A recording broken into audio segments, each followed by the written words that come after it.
Huruf F ni boleh cas telefon kita sambil berdiri. Sebab yang ni adalah charging cable daripada Amgras yang ada stand dekat bahagian bawah ni. Bahagian bawah ni dia ada tapak. Tapak ni dia boleh rotate 360 darjah. Jadi kita boleh adjust dia punya kedudukan kaki ni supaya kita jadikan dia stand. Nak cas sambil layan movie, sambil layan Netflix tak ada masalah. So boleh dirikan dia sambil buat live, sambil cas telefon, ataupun nak layan video, senang kita nak scrolling. Kabel ni dia tak ganggu masa kita nak main game sebab dia kan flat. So nak pegang sambil kita main game macam ni, rasa seriously tak ganggu gila.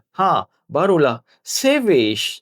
Nanti nangis. Kabel dia pun panjang tau, 1.5 meter. Dia ada dua jenis. Yang ni Type C kepada Lightning. Dia support fast charging 30 watt. Dan dia ada Type C kepada Type C. Yang tu dia support 240 watt fast charging. Material dia guna braided wire. Jenis yang tahan lasak, yang boleh angkat benda yang berat. Nampak? Dia boleh tampung berat. Amgras Line Meta 946 ni memang berbaloi. Link ada saya sediakan tu. Boleh tekan dan dapatkan sekarang.